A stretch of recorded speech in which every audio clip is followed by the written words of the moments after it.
بالله من الشيطان الرجيم بسم الله الرحمن الرحيم يا أيها الذين آمنوا لا يحل لكم أن ترثوا النساء كرها ولا تعضلوهن لتذهبوا ببعض ما آتيتموهن إلا أن يأتين بفاحشة مبينة وعاشروهن بالمعروف فإن كرهتموهن فعسى أن تكرهوا شيئا ويجعل الله فيه خيرا كثيرا۔ ترجمہ: ایمان والو، تمہیں حلال نہیں کہ زبردستی عورتوں کو ورثے میں لے بیٹھو۔ انہیں اس لیے روک نہ رکھو کہ جو تم نے انہیں دے رکھا ہے اس میں سے کچھ لے لو۔ ہاں، یہ اور بات ہے کہ وہ کوئی کلی برائی اور بے حیائی کرے، ان کے ساتھ اچھے طریقے سے بدوباش رکھو۔ تم انہیں ناپسند کرو، لیکن بہت ممکن ہے کہ تم ایک چیز کو برا جانو اور اللہ اس میں بہت ہی بھلائی کر دے۔ تفسیر ابن کثیر سے اس آیت کی تفسیر۔ صحیح بخاری میں ہے، حضرت ابن عباس رضی اللہ عنہ فرماتے ہیں کہ قبل اسلام میں جب کوئی شخص مر جاتا تو اس کے وارث اس کی عورت کے پورے حقدار سمجھے جاتے۔ اگر ان میں سے کوئی چاہتا تو اپنے نکاح میں لے لیتا، اگر وہ چاہتے تو دوسرے کسی کے نکاح میں دے دیتے، اگر چاہتے تو نکاح ہی نہ کرنے دیتے۔ میکے والوں سے زیادہ اس عورت کے حقدار سسرال والے ہی گنے جاتے تھے۔ جاہلیت کی اس رسم کے خلاف یہ آیت نازل ہوئی۔ دوسری روایت میں یہ بھی آیا ہے کہ وہ لوگ اس عورت کو مجبور کرتے کہ وہ مہر کے حق سے دستبردار ہو جائیں یا یوں ہی بھی نکاح بیٹھی رہیں۔ یہ بھی مروی ہے کہ اس عورت کا خاوند مرتے ہی کوئی بھی آ کر اس پر اپنا کپڑا ڈال دیتا اور وہی اس کا مختار سمجھا جاتا، تو روایت میں ہے کہ یہ کپڑا ڈالنے والا اسے حسین پاتا تو اپنے نکاح میں لے لیتا، اگر یہ بدصورت ہوتی تو اسے یوں ہی روکے رکھتا یہاں تک کہ مر جائے، پھر اس کے مال کا وارث بنتا۔ یہ بھی مروی ہے کہ مرنے والے کا کوئی گہرا دوست کپڑا ڈال لیتا، پھر اگر وہ عورت کچھ فدیہ اور بدلہ دے دے تو اسے نکاح کرنے کی اجازت دے دیتا، ورنہ یوں ہی مر جاتی۔ حضرت زید بن اسلم رحمۃ اللہ فرماتے ہیں، اہل مدینہ کا یہ دستور تھا کہ وارث اس عورت کے بھی وارث بن جاتے۔ غرض یہ لوگ عورتوں کے ساتھ بڑی بری طرح پیش آتے تھے، یہاں تک کہ طلاق دیتے وقت بھی شرط کر لیتے تھے کہ جہاں میں چاہوں تیرے نکاح ہو۔ اس طرح کے قید و بند سے رہائی پانے کی پھر یہ صورت ہوتی کہ وہ عورت کچھ دیکھ کر جان چھڑاتی۔ اللہ تعالیٰ نے مومنوں کو ان سے منع فرما دیا۔ ابن مردویہ میں ہے کہ جب ابو قیس بن اسلط کا انتقال ہوا تو ان کے بیٹے نے ان کی بیوی سے نکاح کرنا چاہا، جیسے کہ جاہلیت میں یہ دستور تھا۔ اس پر یہ آیت نازل ہوئی۔ حضرت عطا رحمۃ اللہ فرماتے ہیں کہ کسی بچے کی سنبھال پر اسے لگا دیتے تھے۔ حضرت مجاہد رحمۃ اللہ فرماتے ہیں جب کوئی مر جاتا تو اس کا لڑکا اس کی بیوی کا زیادہ حقدار سمجھا جاتا، اگر چاہتا تو خود اپنی نکاح ستری ماں سے نکاح کر لیتا اور اگر چاہتا تو دوسرے کے نکاح میں دے دیتا، مثلا بھائی کے بھتیجے یا جس کو چاہے۔ حضرت اکرمہ کی روایت میں ہے کہ ابو قیس کی بیوی جس کا نام کبینہ تھا رضی اللہ عنہما، اس نے اس صورت کی خبر حضور صلی اللہ علیہ وسلم کو دی کہ یہ لوگ نے مجھے وارثوں میں شمار کر کے میرے خاوند کا ورثہ دیتے ہیں، نہ مجھے چھوڑتے ہیں کہ میں اور کہیں اپنا نکاح کر لوں۔ اس پر یہ آیت نازل ہوئی۔ ایک روایت میں ہے کہ کپڑا ڈالنے کی رسم سے پہلے ہی اگر کوئی عورت باغ کھڑی ہو اور وہ اپنے میکے آ جائے تو وہ چھوٹ جاتی تھی۔ حضرت مجاہد رحمۃ اللہ فرماتے ہیں جب یتیم بچی ان کی ولایت میں ہوتی اسے یہ روکے رکھتے تھے اس امید پر کہ جب ہماری بیوی مر جائے گی ہم اسے نکاح کر لیں گے یا اپنے لڑکے سے ان کا نکاح کرا دیں گے۔ ان سب اقوال سے معلوم ہوا کہ ان تمام صورتوں کی اس آیت میں اللہ تعالیٰ نے ممانعت کر دی اور عورت کی جان اس مصیبت سے چھڑا دی۔ واللہ اعلم۔ ارشاد عورتوں کی بدوباش میں انہیں تنگ کر کے تکلیف دے دے کر مجبور نہ کرو کہ وہ اپنا سارا مہر چھوڑ دیں یا تو اس میں سے کچھ چھوڑ دیں یا اپنے کسی اور واجبی حق وغیرہ سے دستبردار ہونے پر آمادہ ہو جائیں، کیونکہ انہیں ستایا اور مجبور کیا جا رہا ہے۔ حضرت ابن عباس رضی اللہ عنہ فرماتے ہیں مطلب یہ ہے کہ عورت ناپسند ہے، دل نہیں ملا، چھوڑ دینا چاہتا ہے تو اس صورت میں حق مہر وغیرہ کے علاوہ بھی تمام حقوق دینے پڑیں گے۔ اس صورتحال سے بچنے کے لیے اسے ستانا یا طرح طرح کی سے تنگ کرنا تاکہ وہ خود اپنے حقوق سے چھوڑ کر چلے جانے پر آمادہ ہو جائے، ایسا رویہ اختیار کرنے سے قرآن پاک نے مسلمانوں کو روک دیا۔ ابن سلمان رحمۃ اللہ فرماتے ہیں ان دونوں آیتوں میں سے پہلی آیت امر جاہلیت کو ختم کرنے اور دوسری امر اسلام کی اصلاح کے لیے نازل ہوئی۔ ابن مبارک رحمۃ اللہ بھی یہی فرماتے ہیں۔ مگر اس صورت میں کہ ان سے کلی بے حیائی کا کام صادر ہو جائے، اس سے مراد بقول اکثر مفسرین صحابہ رضی اللہ عنہم اجمعین، تابعین وغیرہ زناکاری ہیں، یعنی اس صورت میں جائز ہے کہ اس سے مہر لوٹا لینا چاہیے اور اسے تنگ کرے تاکہ خلا پر ضامن ہو، جیسے سورہ بقرہ کی آیت میں ہے وَلَا يَحِلُّ لَكُمْ، یعنی تمہیں حلال نہیں کہ تم انہیں دیے ہوئے میں سے کچھ بھی لے لو مگر اس حالت میں کہ دونوں کو اللہ کی حد قائم نہ رکھ سکنے کا خوف ہو۔ بعض بزرگوں نے فرمائے ہیں فاحشۃ مبینہ سے مراد خاوند کے خلاف کام کرنا، اس کی نافرمانی کرنا، بد زبانی کرنا، کچھ خلقی کرنا، حقوق زوجیت اچھی طرح ادا نہ کرنا وغیرہ ہیں۔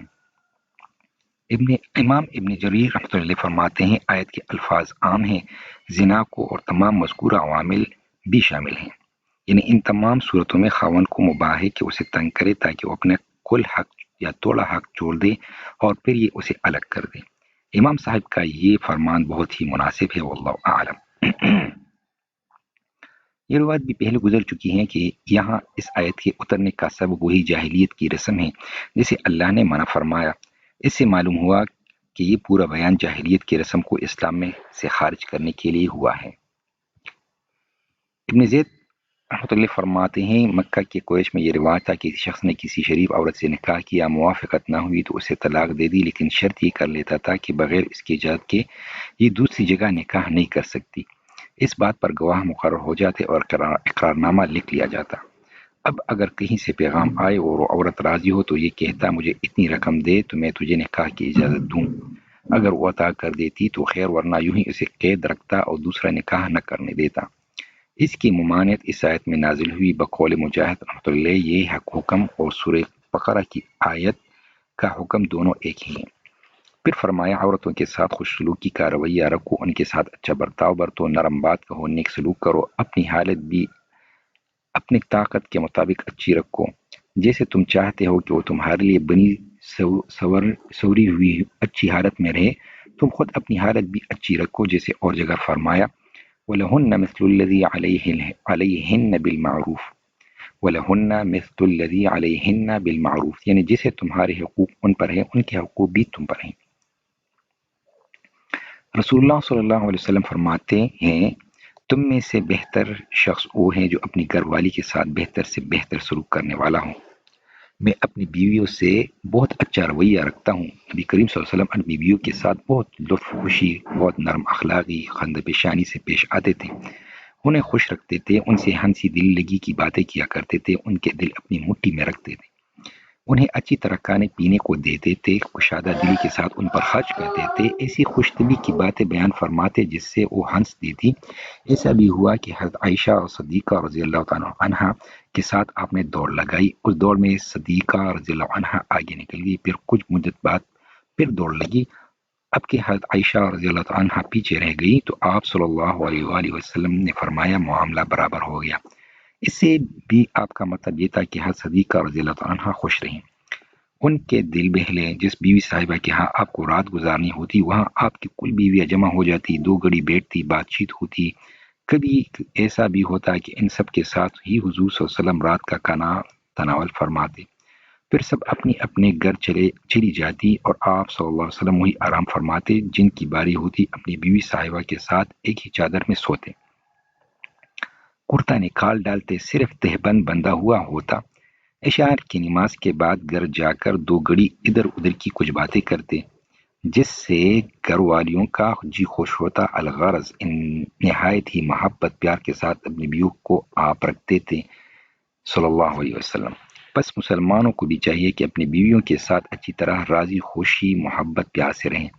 اللہ تعالیٰ فرماتا ہے فرمان برداری کا دوسرا نام اچائی ہے۔ اس کی تفصیل احکام کی جگہ تفسیر نہیں بلکہ اس مضمون کی کتابیں ہیں، واللہ الحمدللہ۔ پھر فرماتا ہے کہ باوجود جی نہ چاہنے کے بھی عورتوں سے اچھی بدوباش رکھنے میں بہت ممکن ہے کہ اللہ تعالیٰ بہت بڑی بلائی فرما دے۔ ممکن ہے نیک اولاد ہو جائے اور اس سے اللہ تعالیٰ بہت سی بلائیاں نصیب کریں۔ صحیح حدیث میں ہے مومن مرد مومنہ عورت کو الگ نہ کریں، اگر اس کی ایک آدھ بات سے ناراض ہوگا تو ایک آدھ خصلت اچھی بھی ہوگی۔ حضور نبی کریم صلی اللہ علیہ وسلم کے احادیث۔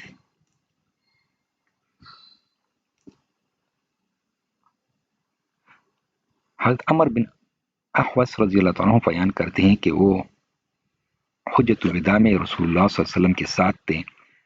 آپ صلی اللہ علیہ وسلم نے اللہ تعالیٰ کے حمد و ثنا بیان کی اور لوگوں کو وعظ و نصیحت کی، پھر فرمایا عورتوں کے ساتھ حسن سلوک کرنے کی میری وصیت قبول کرو، اس لیے کہ عورتیں تمہارے ماتحت ہیں، لہذا تم ان سے اس جمع کے علاوہ کسی اور چیز کے مالک نہیں ہو، اللہ یہ کہ وہ کلی بدکاری کریں۔